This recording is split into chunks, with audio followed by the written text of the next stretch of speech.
Hello everybody, good afternoon. I'm Olga. This is my closest friend Ekaterina. Today we have invited for our talk an expert, Alexander Gerasimov. Hello. A trainer of the course, NLP practitioner, NLP master, a professional negotiator, producer of NLP radio.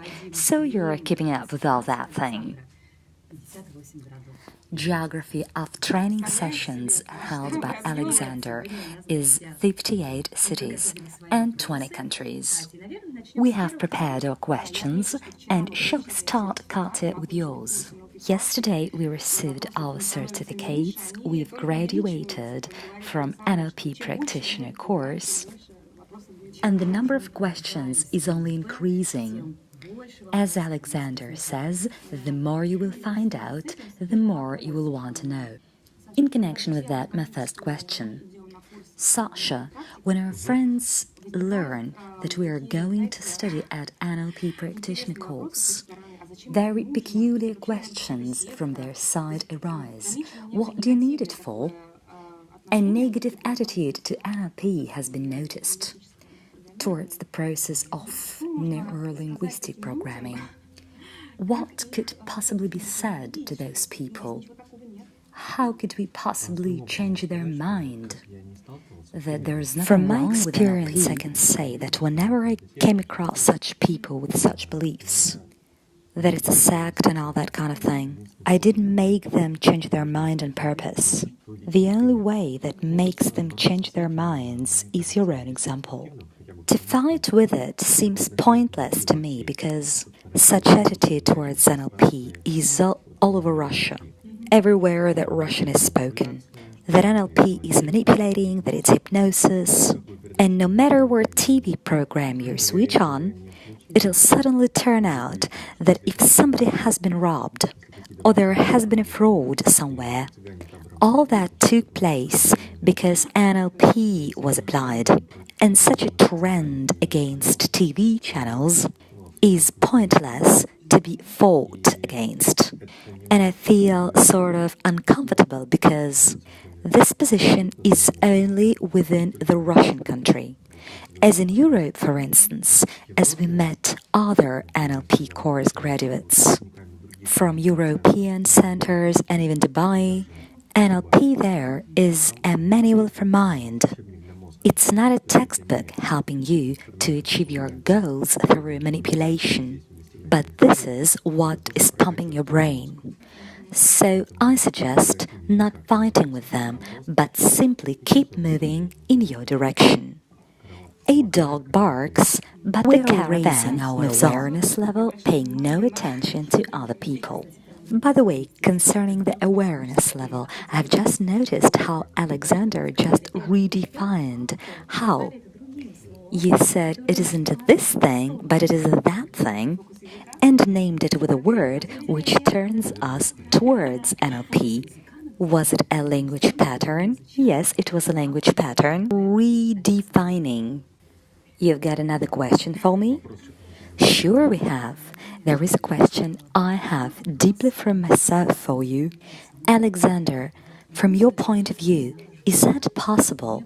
Not having investigating and elaborating yourself thoroughly, and maybe not thoroughly but partially, as it is a toad which may have no exit from, to learn influence and somehow manipulate others. I will have two options for answering. The first one is yes. People want to learn to manipulate not from a good life. For instance, a guy who worked not on his physical strength but on his intellect and has no possibility to solve tasks using his physical power. He has to pump up his mind, learn manipulation, which is so logical, yes, sure. That's a natural wish. As one hasn't enough instruments, he pumps up there where he has access.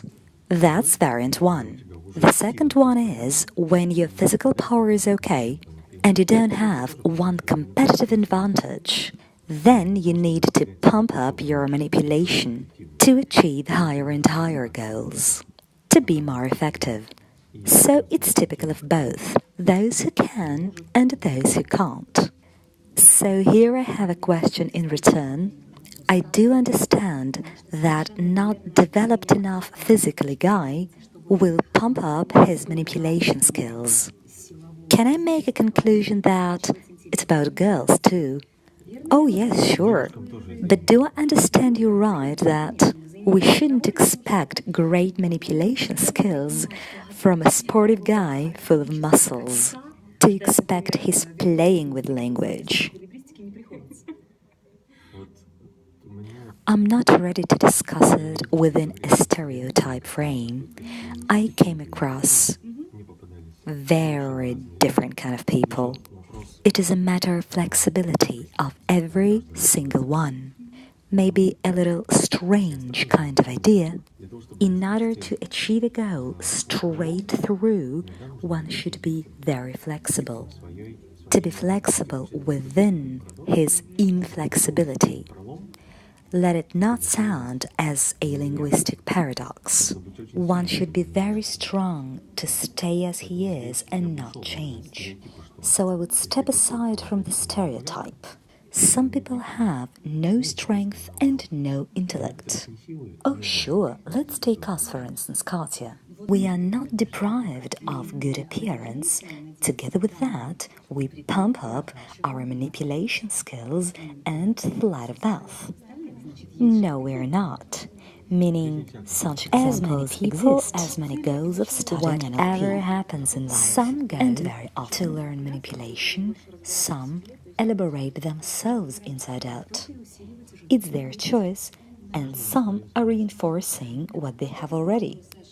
Each to their own, I agree. Then I have the following question, Sasha. How does NLP cover your necessities? Why has your choice fallen in this direction? I have recently had a discussion on the topic NLP in my life, and I was asked a question, Sasha, it's wrong to lock yourself up to NLP only. How about other schools, other directions, other training sessions? I thought it over and answered, I have been studying NLP for over 12 years. I have been teaching it for over 9 years. And of course, on the way of my development, I came across different schools. But the most all-embracing and universal is NLP.